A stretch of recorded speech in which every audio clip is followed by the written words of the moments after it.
Some people say, oh, it's easy, you'll be fine, there's nothing to worry about, and other people say that the jump is absolutely huge and massive. This is the thing I was most scared about when going into year 12. Like, what if I can't manage? What if I can't cope? What if I can't keep up? But genuinely, guys, it's okay, because I've got you. In this video, I'm going to give you all the tips and tricks you need so that whether the jump is big, whether the jump is small, you're prepared. Hi, my name's Letitia, and if you're new here, welcome.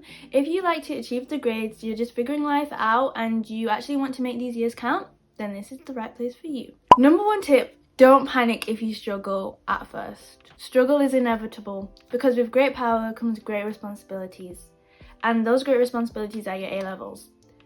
And they are really difficult and hard sometimes. Even me, I got really high grades in GCSEs. I got all 9s. And I felt like when I got to 6th form, I fell off. Also, just don't hyperfixate on GCSEs, like, because whether or not you got amazing GCSEs or not, that doesn't determine your success for A-levels. This is a new, fresh start, and you need to make the most of it. Everyone's gonna have different strengths and weaknesses, so you shouldn't compare yourself to other people. I would say it's kind of like a year 12 canon event to underperform in one of your assessments or first mock tests or whatever. It's completely normal. A-levels is a completely different style of learning. So GCSEs, you can sometimes go with memorizing. You don't have to have that depth of understanding. But with A-levels, you have to have depth and breadth in your subject because you're only doing 3, or some people do 4. For each subject, you need to know a lot. You need to know in good detail. You need to know how to apply it. And I think those are new skills that you're going to have to test out, that you're going to have to try out, and that you're going to have to learn. So don't expect those skills to be perfect from the beginning. My second tip is to ask for help early on. I do not know why I struggled through the vast majority of year 12 without asking for help. Your teachers, if you ask them, and some of them are great, some of them are not so great, but if you ask, at least they're willing to like offer help sometimes. And it's better to just take them up on their offer than to just struggle through it alone. They've taught so many students A-levels, and they know where people fall down, where they make mistakes, and they can really help you to improve. Also, ask for help from your peers, your classmates, your friends, anybody who's doing the same subjects as you, year 13s. They know how it was to be in your position. Also, if you're not sure about asking for help from teachers, other students, your peers, look for help online. There's loads of other people who are posting resources, tips, advice, flashcards, who have done your A-levels before. I think that a lot of people are really willing to help if you ask them for it. There's so many different things that go into getting help, and you don't always have to ask for it in like the one specific way. There's loads of different ways to get help. Even if you just send someone a DM on TikTok who's literally doing your subjects and you need some help and advice, they might air you, or they might give you the most amazing tips ever. Tip number 3, build a relationship with your subjects. I know what you're thinking. You're like, what? Like, I already picked these subjects. You pick these subjects. You have a reason why you pick these subjects. Remember that reason, okay? Even if it's just to get into a university course, or you don't really like the subject that much. I don't really like chemistry, but you pick these subjects, you're gonna have to treat them with a different level of, I don't even know how to explain it.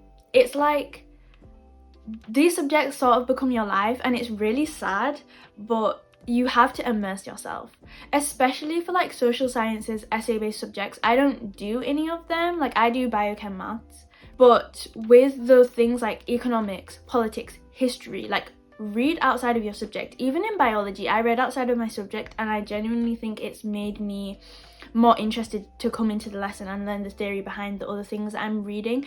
And I would also attribute that to why I'm getting really high grades in biology, is because I actually care about it. And actually caring about your subject then just leads to you being more motivated, being more interested, being more disciplined when it's time to revise, because you actually know you like this.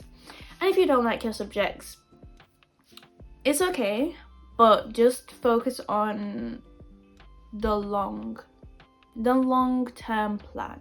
A lot of A-level subjects build directly on GCSE knowledge, so especially for the sciences, a lot of it is like GCSE content, but to A-level depth and standard. So there's going to be some things that you remember, there's going to be some things that you're familiar with, and definitely they don't reteach the basic stuff. You have to have your solid foundations.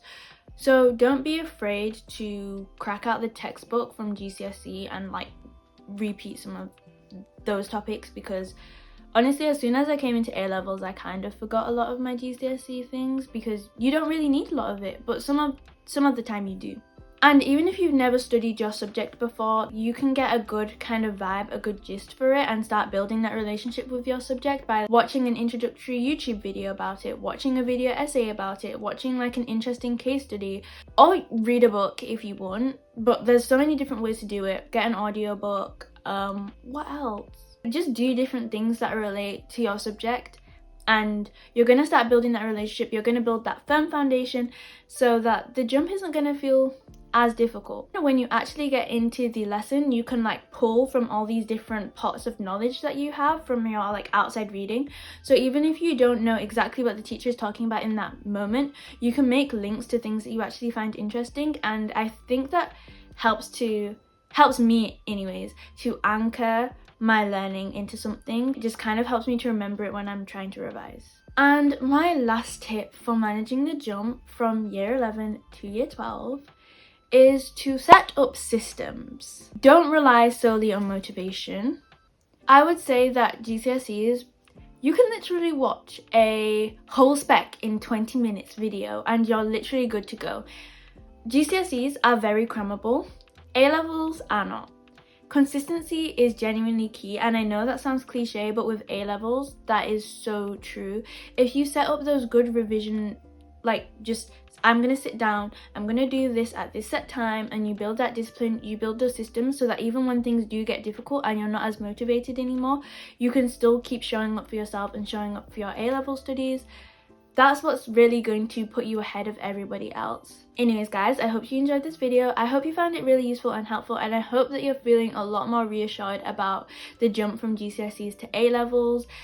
Honestly, don't feel scared, don't feel nervous. Actually, it's okay to feel scared and nervous, but just know it's going to be okay. And if you're still really nervous about sixth form, starting year 12, starting college, starting A-levels, then I have a whole A-level transition video series which I'm doing on this channel, so you can go check out the other videos as well. And yeah, without further ado, bye, and I'll see you in the next video.